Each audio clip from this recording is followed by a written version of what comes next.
Good afternoon and welcome to today's lunch break with the Rabbi.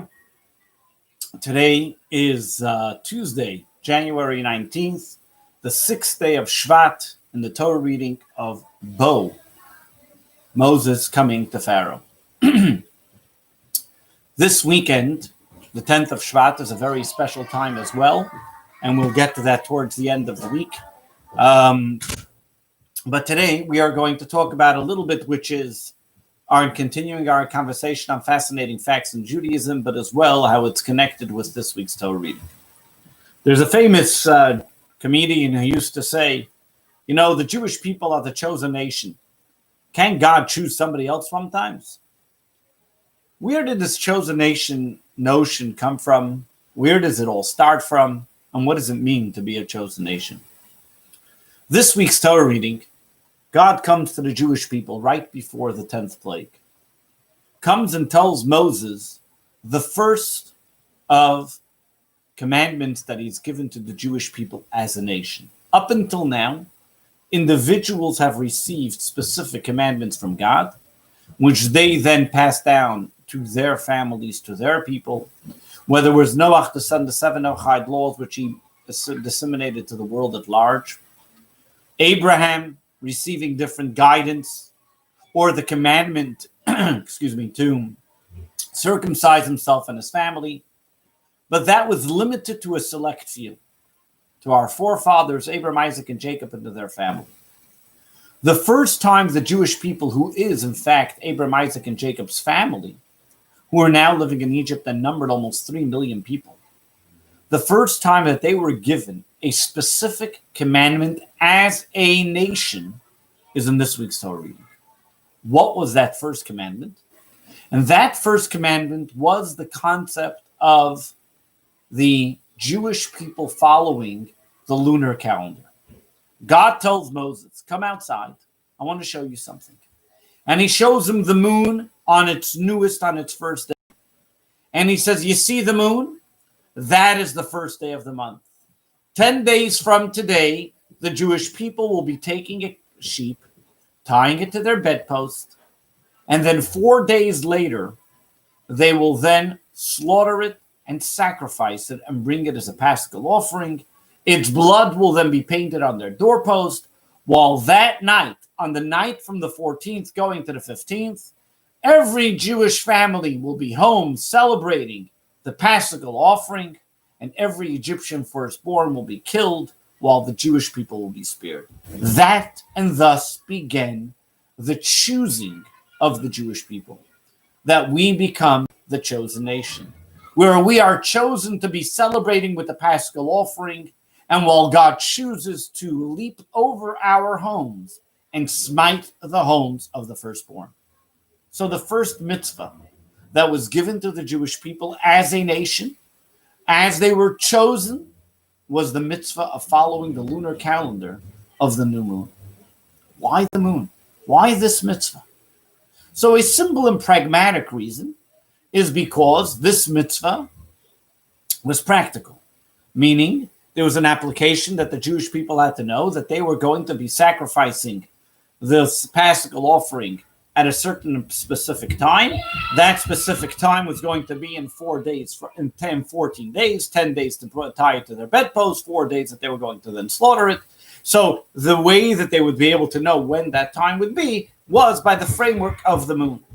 But we know that there's something deeper and something more meaningful. And over here, God tells Moses this commandment. Doesn't wait for Mount Sinai when he tells him the rest of the commandments, but it tells it to them while the Jewish people are in Egypt. That in itself is a telling message in its own. We look at the moon has a unique feature. While the sun continues to give its bright shine and glory onto the world, the sun is strong as it can be at every single moment. The moon wanes, comes in and goes out, gets smaller, gets bigger. And as the month goes on, the moon gets stronger. And as the month then continues after the 15th of the month, it starts to get weaker and weaker. The first message God is telling the Jewish people is that the Jewish people are compared to the moon. We wane. We go up, we have our ups and downs. We have sometimes we're in full glory, full power, but then we have our times that we're down in the dumps and we're persecuted and antagonized and we think what's going on.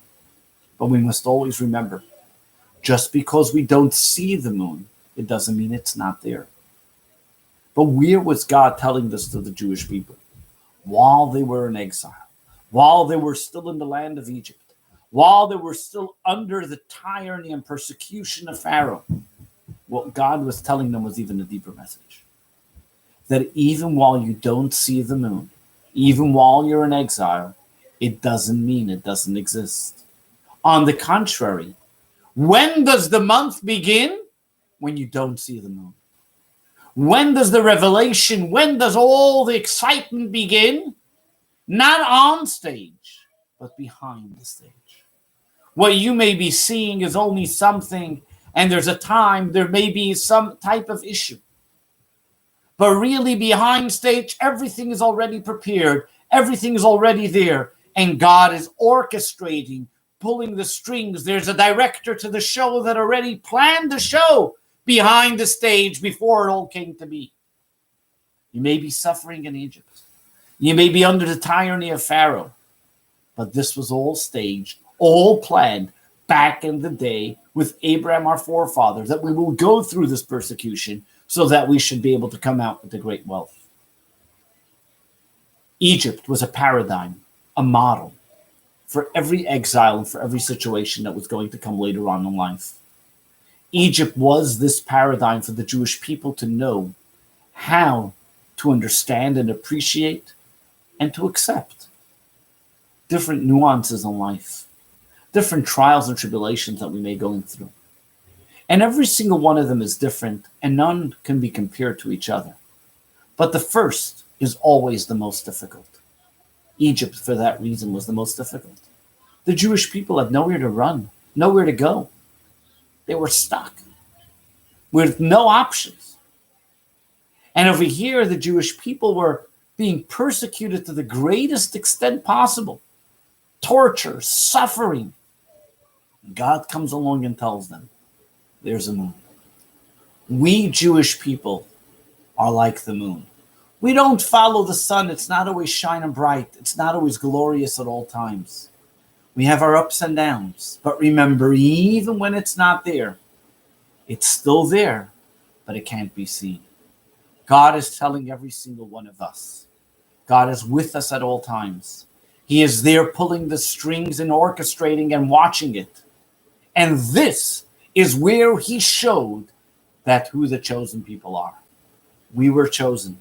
Yes, we were chosen, and we see so many difficulties going on around us. And we ask, maybe choose somebody else. But God says, no, I chose you. I chose you to go through it, and I chose you to pull you out of it. And I chose you to give you the commandments and make you the ambassadors to the world. As the Jewish people were given the commandment that we have to be a light unto the nations. We show the world how we stand up through adversity, how we get through challenges, how we stand through trials and tribulations. Because we know there's a moon and it's always shining. But at times it's concealed and at times it's seen. At times it's more glorious and at times it's only very small. But it's always there. We know that God is holding our hand and protecting us and watching us. This is what it means to be the chosen nation. This is what it means to be in Egypt, in exile, as we are currently now. What God was telling every single one of us. We, the Jewish people, follow the lunar calendar. We are like the moon. Also in our personal lives. Not only in our communal and Jewish lives, but even in our personal lives, we all have our ups and downs. We all have our moods. Sometimes we are more happy. Sometimes we're not that great. But what is God telling us? As a person, we must remember, even if we're not happy today, remember, you're a moon. You have a light. You have a soul that's shining, that's special, that's unique and given to you.